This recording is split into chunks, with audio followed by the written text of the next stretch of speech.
Hi everyone, welcome. We're going to get started in just a minute. We'll give everyone a second to join and mute themselves. We just dropped a link for the PowerPoint slides and some further DE&I resources from Artisha that you can find on our website. Thank you for joining, and again, we'll get started in just 1 minute.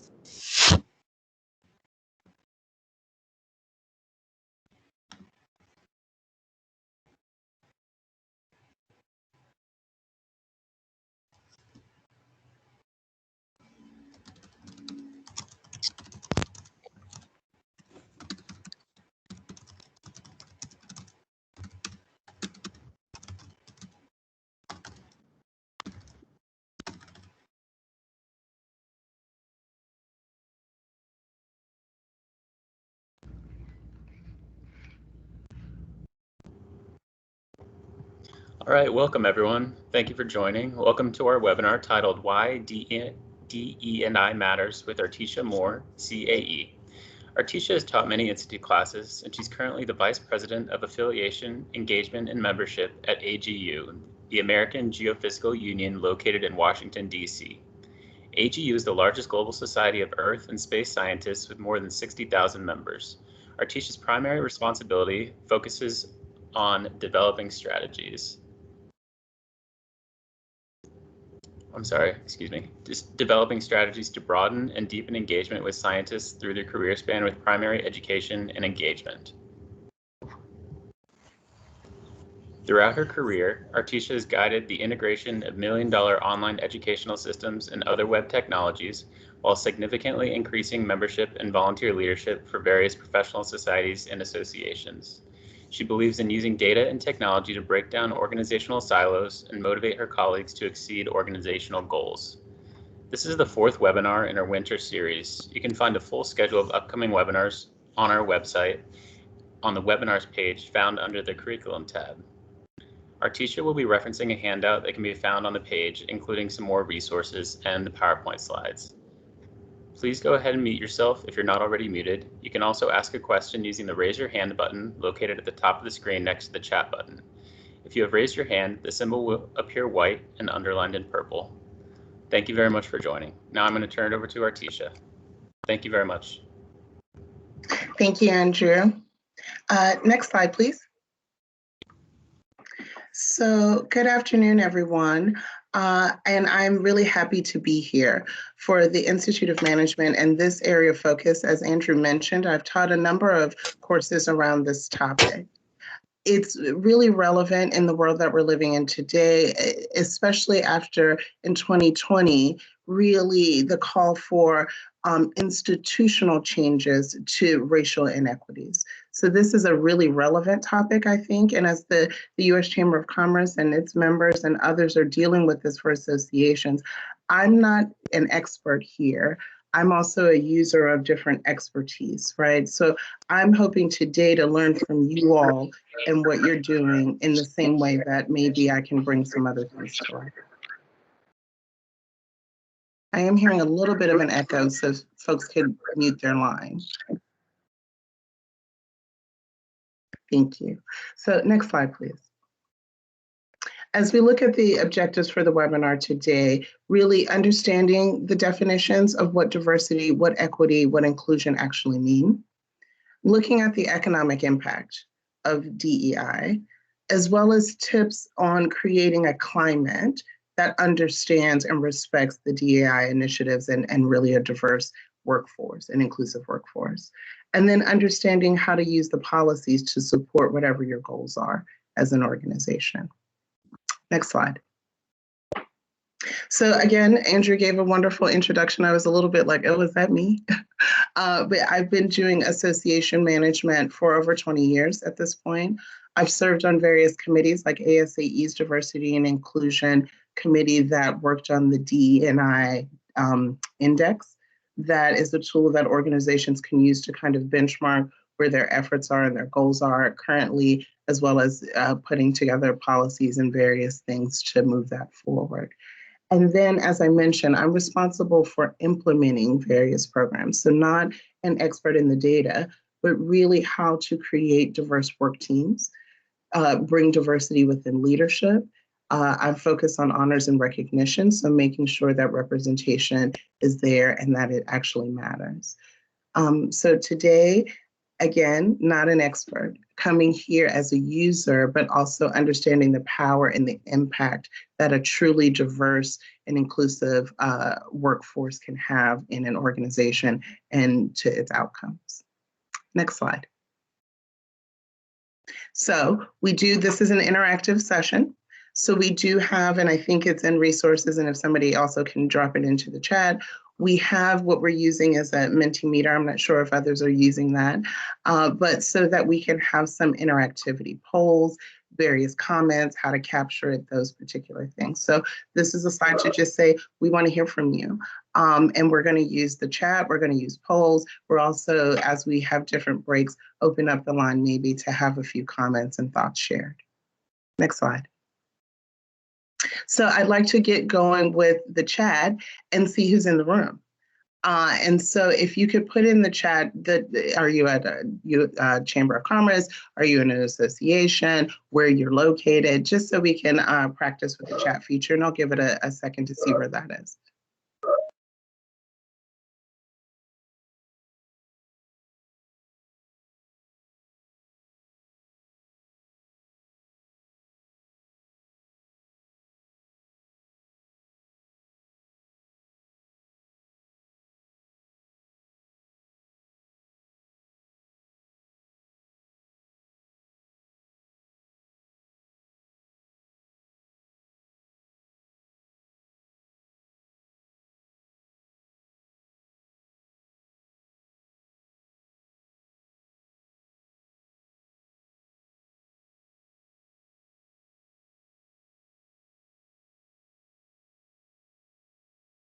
All right, so nice to see a nice mix of folks and different areas and across the country, so that's exciting. All right, next slide, please. So we are going to use now the Mentimeter as a way to kind of get some word cloud going as to what right now, just again, as a grounding for this conversation, what does DEI mean to you? So think about those terms and let's go over to the Mentimeter to see what is resonating with folks as far as what these terms mean.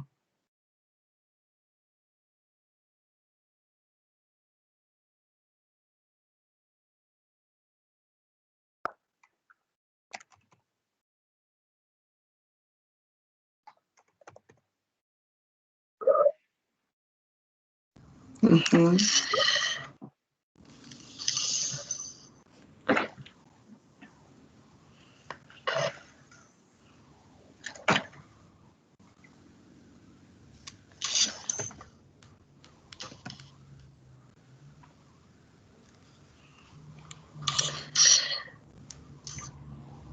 So I'm not seeing it come up on the screen. Isabel, let me just go in the back end just to make sure that it is working there.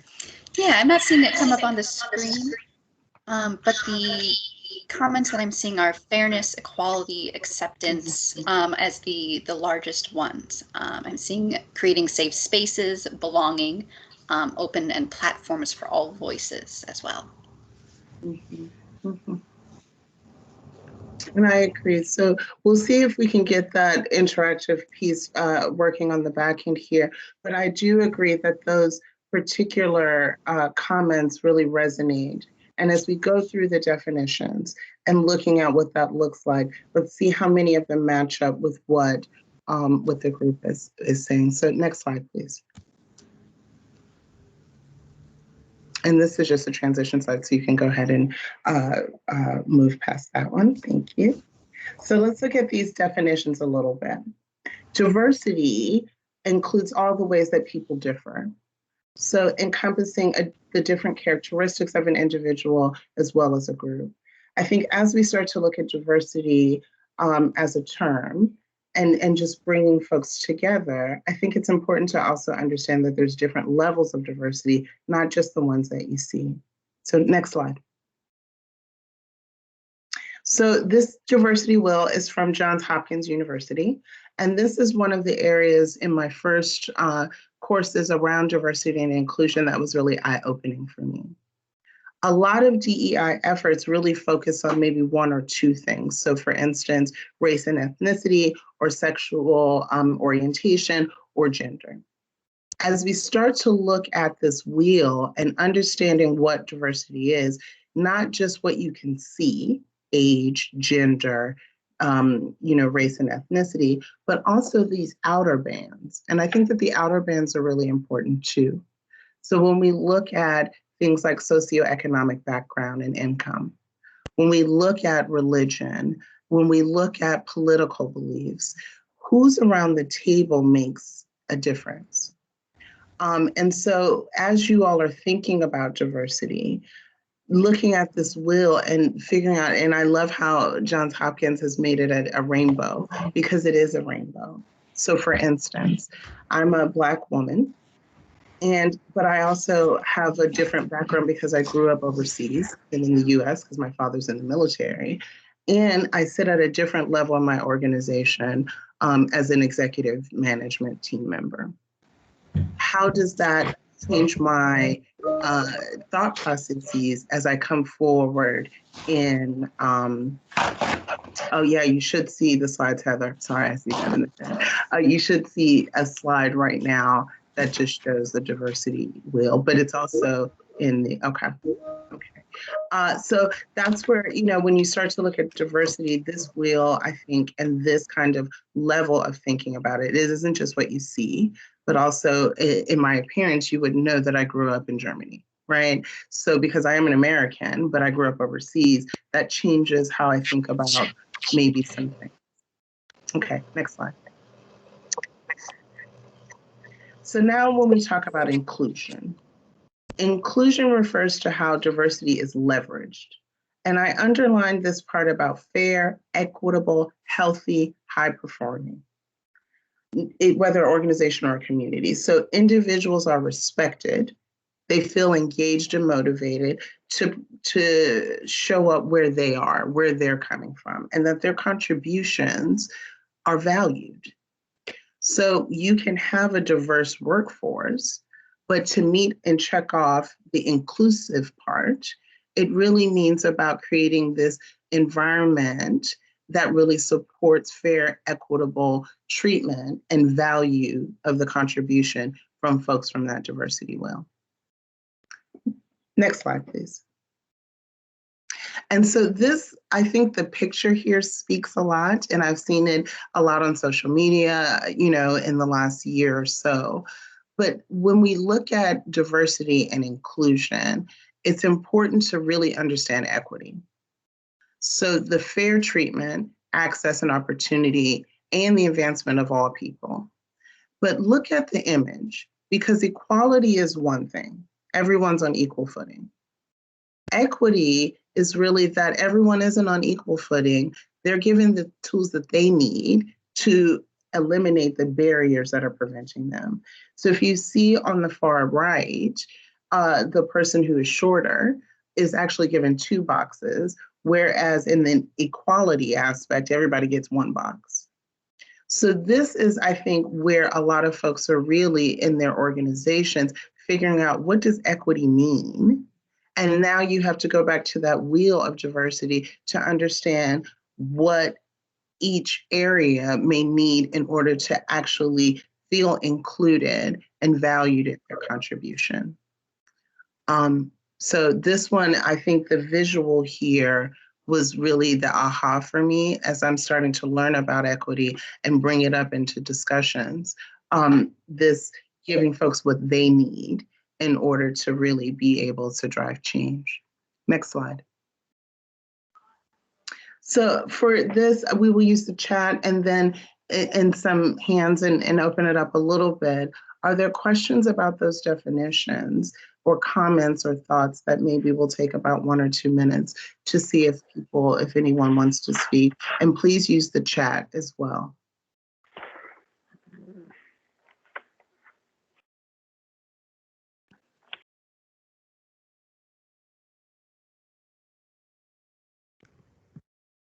I'm not seeing anything at this moment, but everyone is really enjoying the slides and visuals. Okay, great. All right. So we'll go ahead and move on to the next part. So we're going to go into why this matters. And again, I've tailored this for this audience. But as we talk about this, it matters in every part of what we do and who we are. So for instance, it's not just about diversity at work, right? Diversity and some of the trends that are happening is on every level. And as we are in this time of really a reckoning in some aspect, it is important to understand why it matters to you. Next slide. So I really love this term around collective impact. The idea that the social problems arise from and persist from complex combination of actions and omissions, right? It's not one size fits all. It's not make sure it's diverse and then it's going to fix everything, right? It's a lot of collective impact. It's a lot of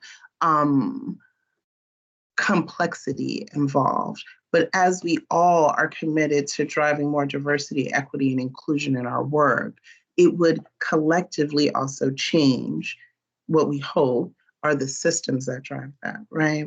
So we're all coming together. Again, that's why I started with where are we coming from? What kind of organizations, right? Where are you located? Because together, as we focus on this, we would be able to drive this really collective impact. Next slide. So here's a statistics. And again, I'm not going to read this, right? I wanted to show the trend.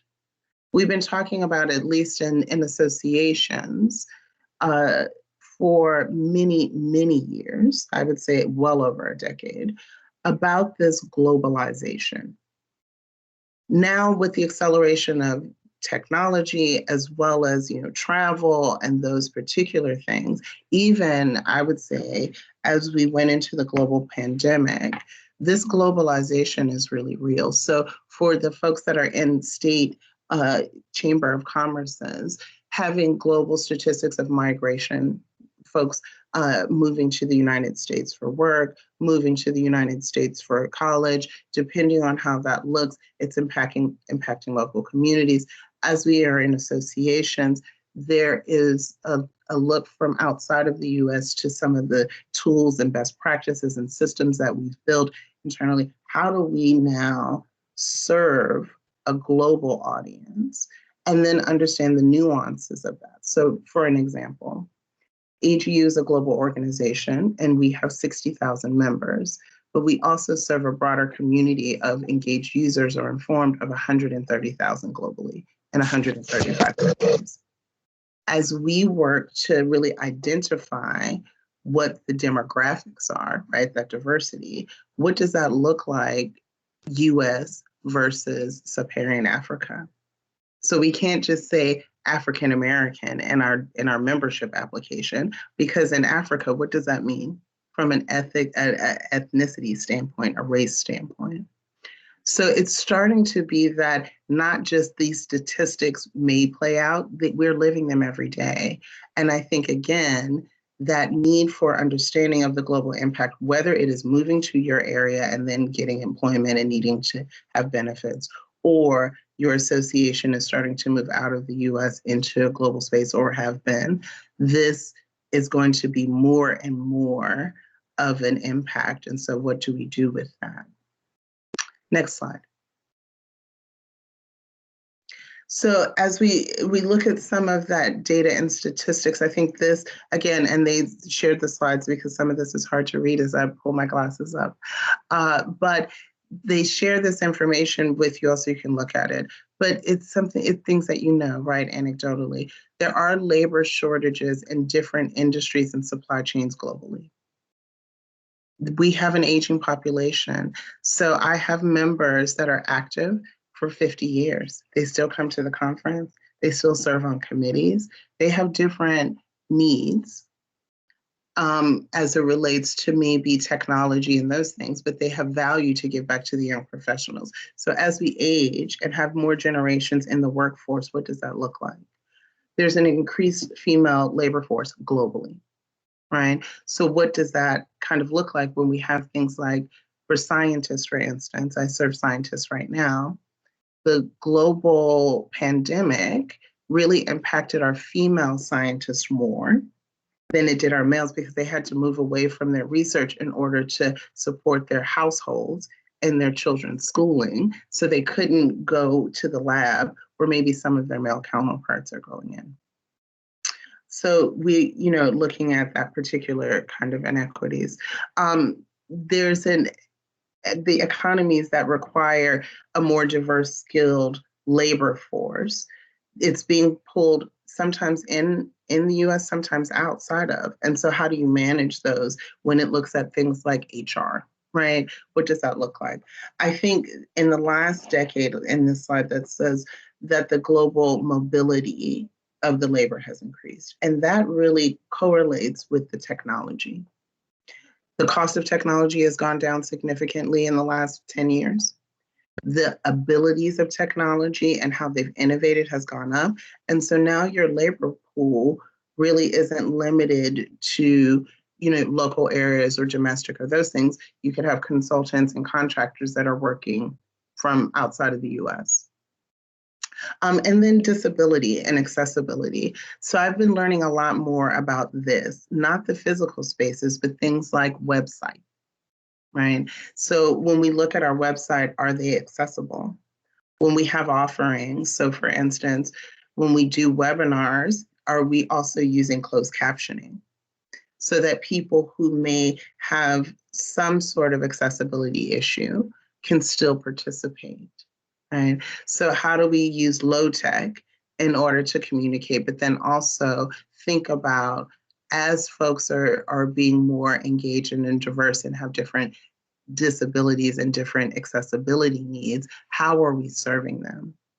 As companies bring this diversity in, it's not just the cost of it, right? There are also benefits to the economics as you have a global workforce. Next slide. And so when we look at these benefits, I did just pull some studies from some folks like Harvard Business Review and McKinsey and others. Teams that include workers from different backgrounds come up with more creative solutions. Mm-hmm. So thinking about that wheel, right? When you have everyone who looks the same in the room, the solutions to these problems may be not so much that they're just one kind of thinking and groupthink, but really not as rich as if you're coming from different backgrounds, if you're coming from different levels of education. You went to an Ivy League school versus a state school. You went to a community college and didn't go to higher level learning past that. You came from, you're a United States citizen, but lived overseas and came back from that. How does all of that come? We've got veterans on the team, as well as folks that just worked in for-profit, technology industries. What would that do to the problem solving and idea generation as more diverse teams come together? The McKinsey study was really interesting that the companies that have the top kind of percentages of diversity actually have higher financial returns. It goes back to that more creative solutions. It also goes back to ingenuity, I think, in some aspect. When we look at where low resource countries come up with innovation, how could we as a high resource country, and high resource meaning, access to technology, funding, those particular things, what could we learn from the ingenuity of those that are using a lower resource place to come up and drive big change? And so then again, Deloitte really kind of broke that down again in financials. 2.3 times higher cash flow per employee. That stuck out to me a little bit, right? Because that's a lot. So when we look at all of these benefits together, again, these aren't the human benefits. The more enriching and diverse your network is, the more solutions that you can drive, but also the enrich as a person, right? The more learning that you can get and eye-opening and those particular things. But for business people, I'm a business person, right? There are benefits that can be quantified. So as folks also look at investing in developing these programs, their return on that investment can be quantified by studies, but then also marked within your own areas to see how you could leverage these benefits with a more diverse and inclusive workforce. Next slide.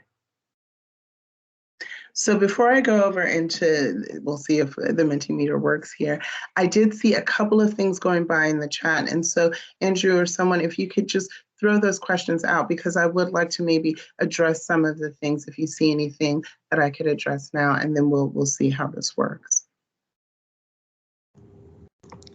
Yeah, someone asked the question about just different sources for some of the definitions that you had gathered, because they're doing a presentation and they'd like to give you credit for that. If they download the PowerPoint slides from our website, are those all sourced in there? They are sourced and some of those, and then also in the additional resources, all of the things that I referenced are listed there. So you can, yes, absolutely reference me, reference the materials from the various experts. Thank you. I'll drop a link in the chat right now that includes all those links and resources. Mm-hmm. Yeah, there's some interesting, great studies out there too. And I'm happy to help in any way that I can. Are there any other questions about anything, the financial benefit, the diversity?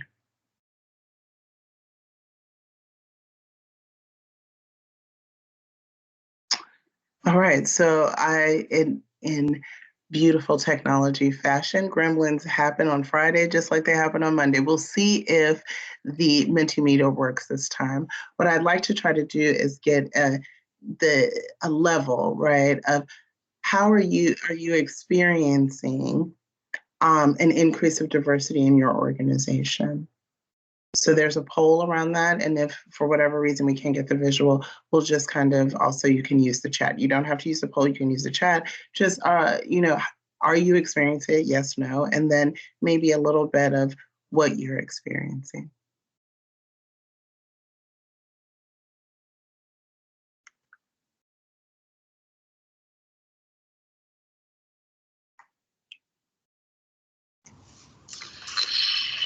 It looks like it's not showing up on the screen, but I do see 19 responses so far. 17 are saying yes, they are experiencing increased diversity, and 2 have responded no.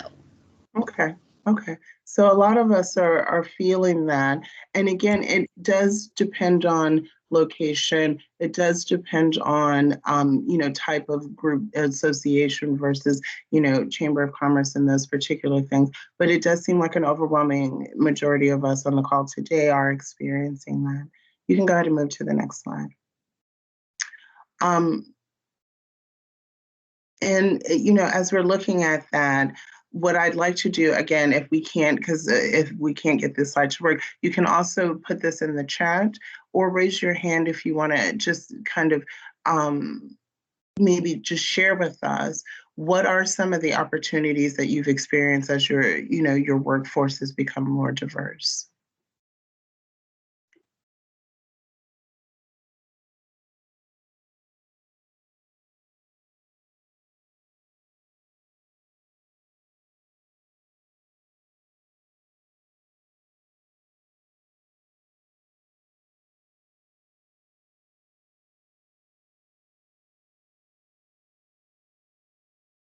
So, and Isabel, if you are seeing that, are there any comments in this particular one that you could share? I'm not seeing any comments in Okay. the Mentimeter at this point. Okay. Better conversation. Okay. Thanks, Christy. That's great. And I love authentic. I see learn about different ways people celebrate successes, various perspectives based on culture, background, and previous experience. I really love that comment about the successes. So, you know, ways that people feel acknowledgement or reward. I took a course about 3 years ago about different cultural norms. And it was interesting to me as I looked globally and started to understand globally that whereas praise, again, as a US-based kind of thinking in those broad things, we like achievement and we like praise, right, in some aspect, but there's other cultures globally that do not appreciate that. And so as you lean out from what you're used to and what you would like to see, I think that learning how others in a more diverse kind of like to be celebrated, as well as how they celebrate success, is really an interesting thing to understand. And it goes back into that equity, it goes back into that inclusion.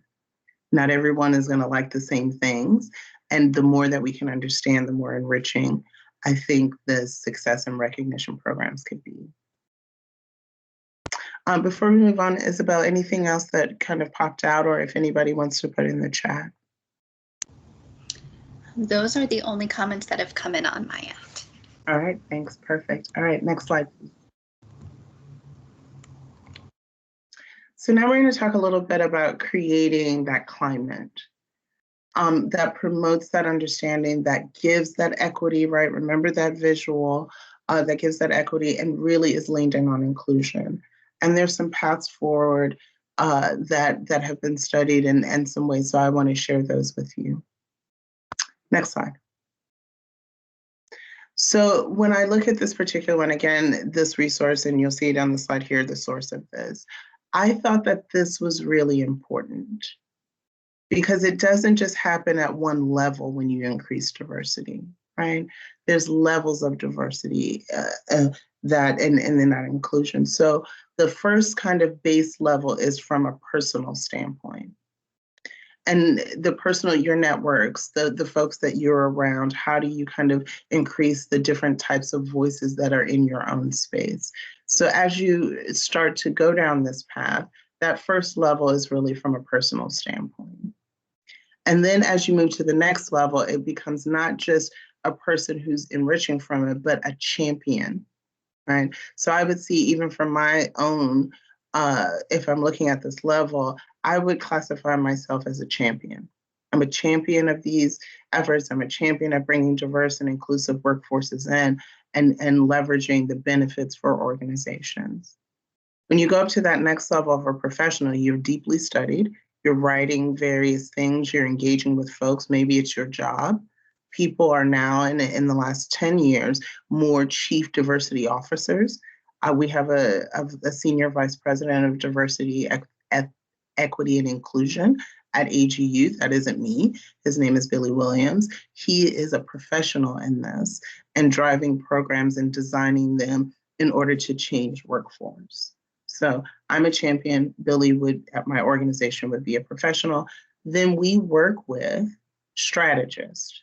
Again, they're bringing big, broad ideas forward and strategies and making models for folks. And we do leverage those kind of expertise. And then when you get to that highest level, it really is a thought leader. Someone who's a known name, a known advocate, and can come into organizations to help you and help your members and your audience with more of a deeper kind of aspirational and inspiring kind of talk and those things. So going from a personal to a thought leader, and there's kind of levels to that. And I thought it was important for this audience to understand because depending on where you are in your maturity of development, you may want to engage a professional to help you. Look at a strategist to look at your overarching strategic plan and how you move forward, but also maybe engage some thought leaders to bring conversations up at your big meetings or various things to spark and inspire the professionals to take the lead. So this levels, I think, again, as depending on where you are as a person and your organization, this may be helpful. Next slide. So this is something that was pretty eye-opening for me in the last 5 years. This unconscious bias.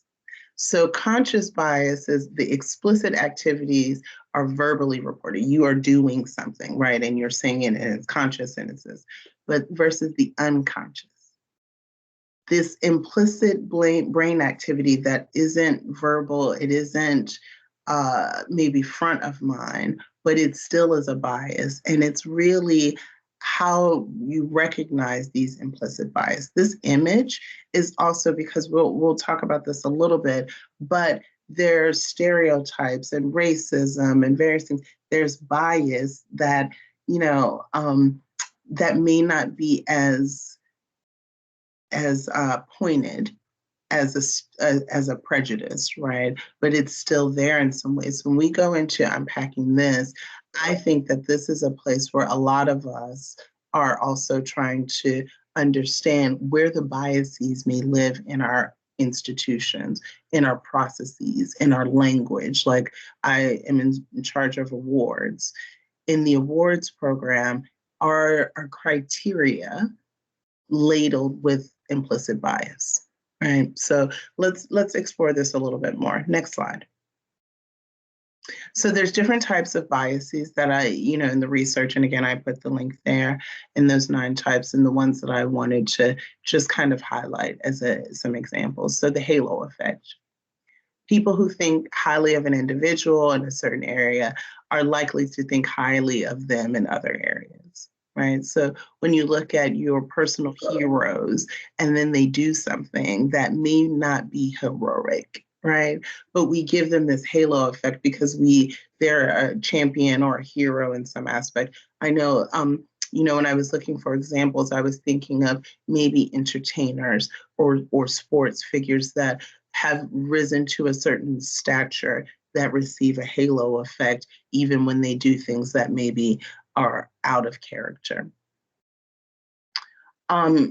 Similarity bias. So people tend to enjoy working with folks that are similar to them. So when in hiring practices or, choosing committees and committee chairs, some folks kind of look at who they know and who's easy for them to work with. But what we talked about, and someone put in the chat, those enriched conversations by bringing in diverse folks. So that similarity bias works on all levels, right? So folks that may be of a various minority community may also say that we just want to work with people that look like us because they understand us. But that's a bias, right? That's not good or bad. Bias isn't good or bad. It just is. The gender bias. I prefer opinions of males versus females, or, right, because they can work both ways. I prefer opinions and suggestions from females versus male. So just because of the gender, that bias. The confirmation bias. And I think my husband would say this one is the one I struggle with. Once we make a decision about something, I'm like, okay, all of these things are confirming the beliefs. That I have to lean into because I can have a blind spot.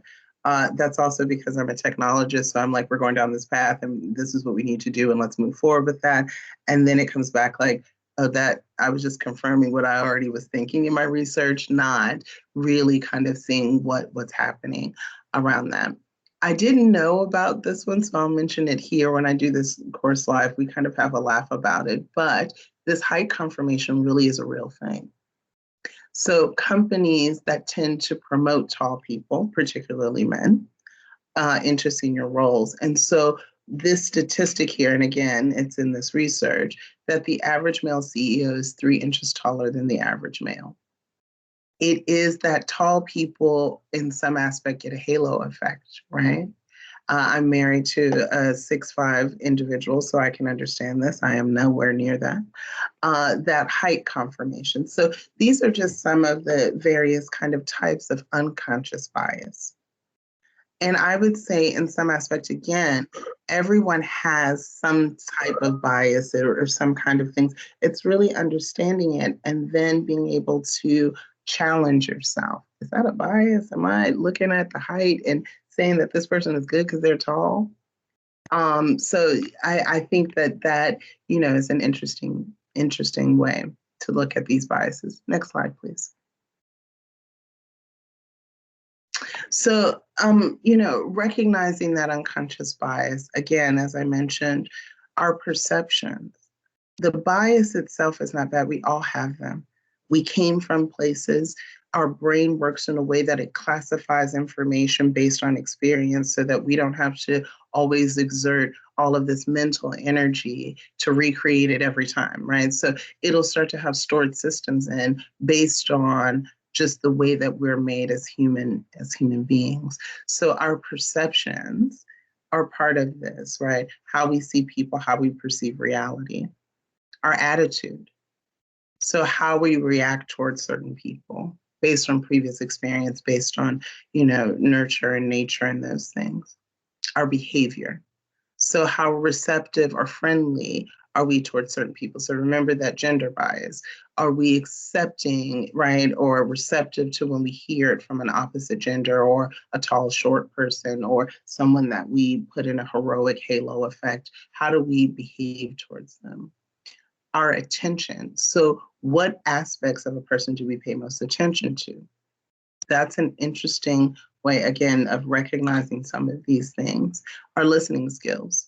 So do we actively listen to someone that we've given the halo effect and minimize how we listen to someone that maybe is of an opposite gender or coming from a different background?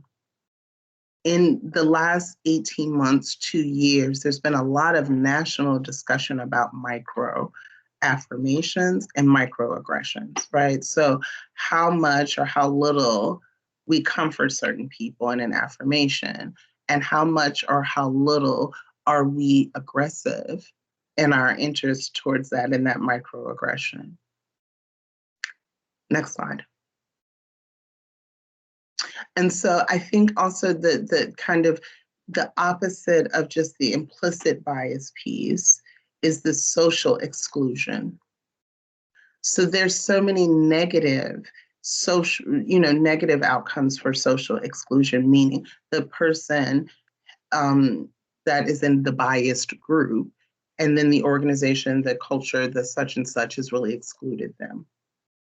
So they experience poor health and well-being. They experience academic underachievement. They also start to exhibit in some aspects some antisocial or criminal behavior. There's a reduced access to housing and that employment and social injustice. So that very first slide that grounded this conversation in this kind of season of reckoning in some aspect really is because of the amplified effects and the societal effects of this kind of exclusion. Next slide, please. So before, I saw some really great things in the chat, some comments. I'll ask Andrew and Isabel, are there various things that maybe you want to pull out or discuss before we move on? Yeah, I saw one comment we could touch on. Someone was asking, if the first step in this is recognition of bias, what's the second step? Is it education and trying to recognize those behaviors in day-to-day life and, make better actions and better decisions? Or what's the second and third step after recognition? So it is absolutely that. So recognizing it, learning, and then applying learning, right? So recognizing that you have a bias, again, right? Height bias or a halo effect bias. So you recognize it, but now what? Understanding where that comes from, both internal reflection, but then education around, well, wait a minute, how do I challenge my belief? How do I challenge what I'm seeing and what I'm thinking? And then getting, I would say, a close group of folks that you trust who will also help you kind of identify and call that out, right? Like, you're leaning towards that confirmation bias because you just want to make yourself right? But it can't be everybody because we don't trust everybody. That's not who we are as human beings. It has to be somebody that's close that can make that impact. Here's what I would also recommend as you are trying things. Be honest and open about that everything isn't going to work. And that just because you're aware of it doesn't mean that you're going to fix it today. You may mess up. So having that inner network to say, hey, this didn't go, or I didn't meet the mark here. I'm still struggling with this. And being open. It's hard when you wake up and begin your journey as allyship. So let me give you an example from my own self. I'm a Black woman in the United States, but in last summer, I really wanted to understand being an ally. So I did a lot of awareness building around transgender issues, right? I did research, I did various things. And what I found was that even though I was an ally to the community, because of my lack of understanding, I was leaning into implicit bias. So now that I'm aware, I found a community and a network that I can reach out to when I don't understand something. But I also try to bring it in everything that I do because I realized that I wanted to be a better champion and an ally for those when they're not in the room. I then got some education. I tried to change some things. I messed up, went back to the network, and then tried some new things. So, am I the ally? Not yet, but I'm leaning toward that. So, thank you. That was a great question, Andrew. So, I see the poll here. Isabel, did anyone put anything, have you experienced or witnessed implicit bias throughout the community? I've had 3 responses so far, and they all say yes. Yeah. I think, we did at AGU, we are committed to doing training for our leadership. This is something in our strategic plan and our strategic initiatives. And we did a video last year we're in the geosciences, so a scientific video series about allyship. And one of the things that it talked about was that we are all witnessing it all the time, witnessing it in action and seeing that implicit bias, and then being trained. There's actual training that's available for bystander intervention. So there are ways, not everyone feels comfortable to step in and say, okay, what are you doing and what does that look like? And a lot of times the person isn't in the room when the bias comes forward, right? Like, so Artisha was not at the table when they said, we don't want to listen to her. Who is she to tell us because she's a woman, right? So I think that a lot of us struggle in some aspect, myself included, and I'm very outspoken, right? But when I witness it, what happens with that? But I do think that a lot of us witness it for different grades of harm, right? It's not always very punitive in the way that it comes forward. Some of it is just misunderstanding, but I do think that we all have seen or could go back to a memory where we saw something. Next slide, please. So as we kind of are coming up, and I'm looking, I'm mindful of time. This is, I like to see the chats and all those. Any questions before I just move on to the next segment? All right, and keep using that chat too. Next slide. So let's talk a little bit about that diversity in leadership and the commitment that it takes. Next slide. So again, there is a poll. We're not going to go through too much because I don't think that it's working, but I will ask if you could put in, because what we'll do is we'll publish the slides after and the polls after and share those with the group so that you can have whatever it comes out to be. But this was a word cloud. So what does intentional leadership mean to you? And if you could put it in the Mentimeter, and again, we'll capture that there, but some of the words that intentional leadership mean. And as you all are doing that, let's go ahead and move because I'm looking at the time and I do want to leave that open. The 2 more things, Oliver, I see your chat right there. So I just will say education around it. So once you kind of recognize that there is implicit bias, getting educated around it, building a small community where you can get trusted feedback. Like, okay, so I am now aware of it. I've gotten some education about whatever that bias is or the opposite, right? Where my prejudice lies, where my kind of belief system lies. Now I have a network of people that I trust that I'm bouncing ideas off of and actions off of, and then trying things.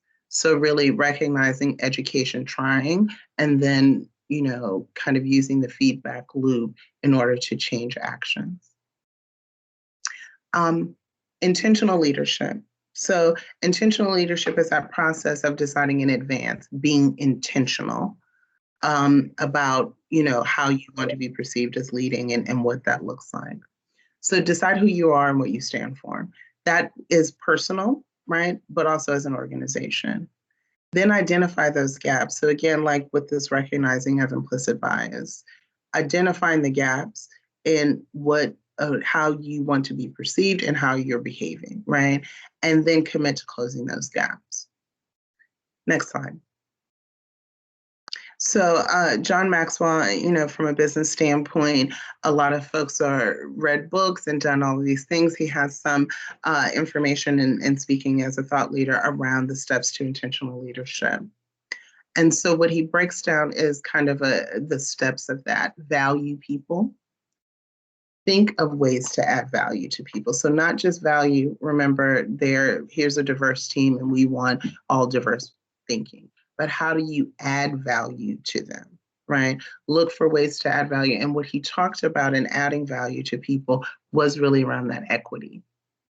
So not just give everybody a box and say, come to the table, right?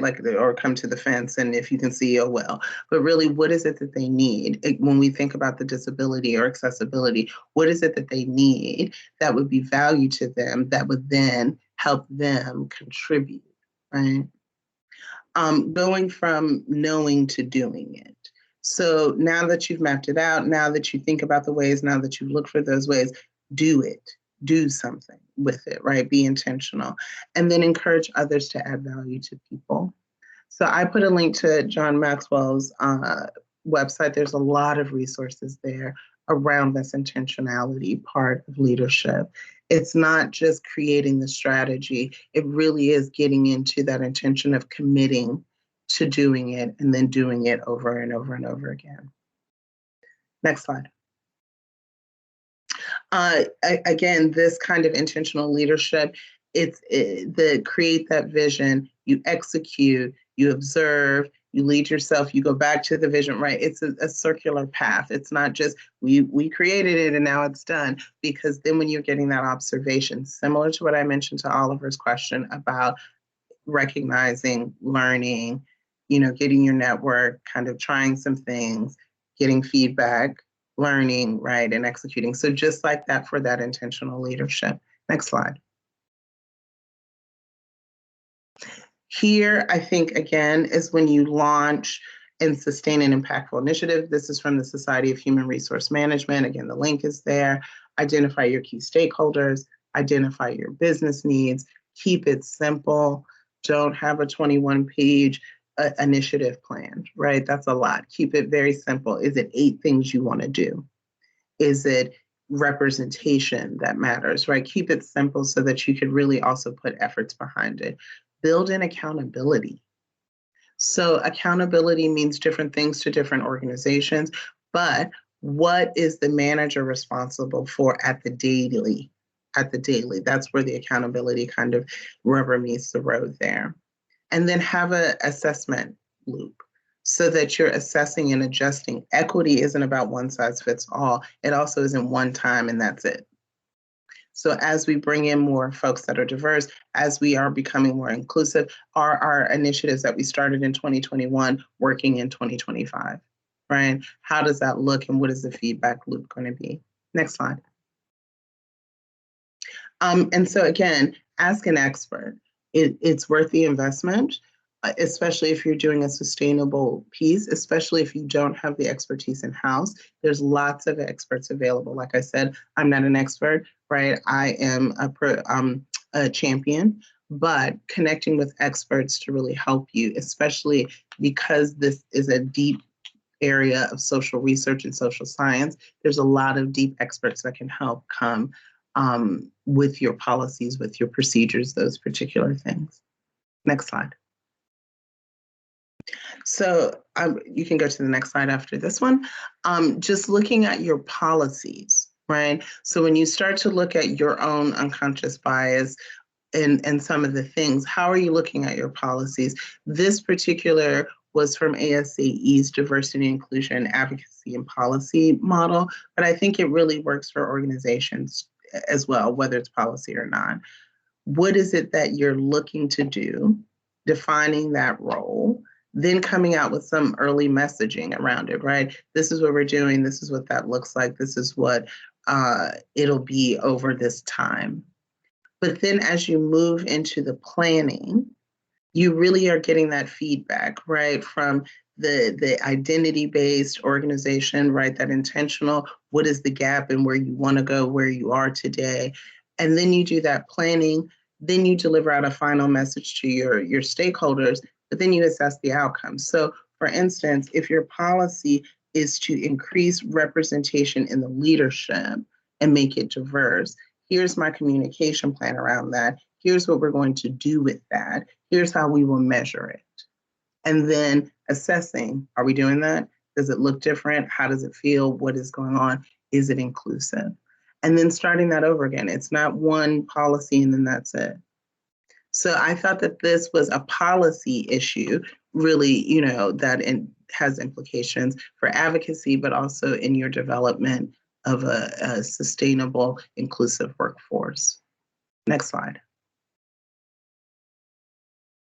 Again, when you start to look at this, I'm not going to go too deep into this. It's in the slides, but there's a level, right, that you can look at all of the drivers, all of your products, all of your services, communications, and alignment as it relates to your DEI policy and desired vision of the future. Next slide. This is a checklist that came from the Society of Human Resource Management. It is focused internally, but I think, again, as you are working across your organization, across committees, across groups, it may be helpful to look at this inclusivity checklist and see how you can weave it into the work that you're doing with your internal teams, managers, those particular things as it relates to your DEI efforts. Next slide. So again, this I think is really helpful. Once you come up with your policy, your goal, your statement, your thing, how do you create a sustainable kind of messaging and communicate this inside your organization, outside to folks who left, right? What does it look like? So what is our goals? And being really open and transparent about it. What are the outcomes, not the intentions? So creating the policy is great. What are the outcomes and how do you measure that? How are you going to communicate those outcomes, even when we didn't make it? Focus on that cognitive diversity, right? Not just the diversity that you can see, but also the diversity you can't see. So if everyone at our higher level senior staff came from a Ivy League institution, whether you are Black or Latinx community or what, right? We still have a groupthink because we all came from Princeton. Are there other areas that we need to bring in? Are there other socioeconomic backgrounds that we need to bring in to understand what that community may be feeling? So as you really focus on the types of diversity, cultivate that culture where it's open and people can be authentic and have real conversations and show up who they are and not have to mute in order to participate. Next slide. And so I think I've come to the end, and I think I'm on time. And so I want to just open it up. Any additional in the chat, any additional questions, comments, thoughts? This was really great. And again, this is just really high level. It's not how to do it. And I'm happy in the resources that I shared, there are some how-tos. And I'm happy to put folks, if they reach out to me, in contact with my internal experts if you're looking, again, to take it a little further. So I'm going to let the team open it up for questions, comments from the audience.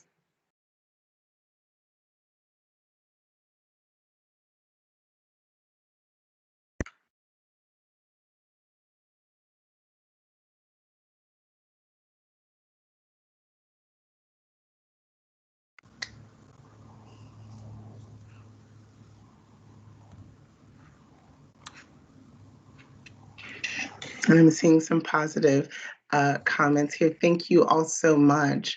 I know that we are all in the Zoom team video kind of thing, and I was talking to Isabel yesterday. I'm also a huge fan of Marvel, and so I need to go watch WandaVision at some point.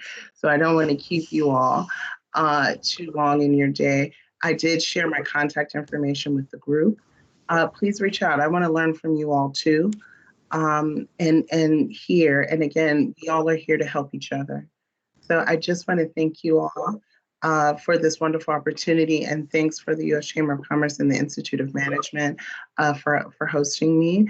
You know, it's always a delight to work with you all. So thank you so much.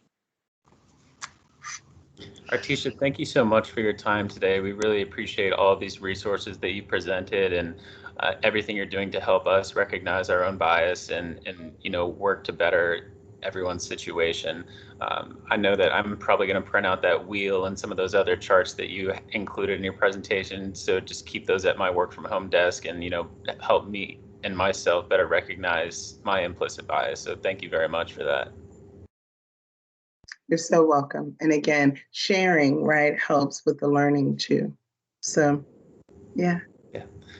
I'd encourage everyone to connect with Artisha on LinkedIn. We dropped her information in the chat. Feel free to email her, reach out, connect on LinkedIn. Just thank you very much, Artisha. All right. Thank you all. Have a wonderful afternoon and a great weekend. Thank you.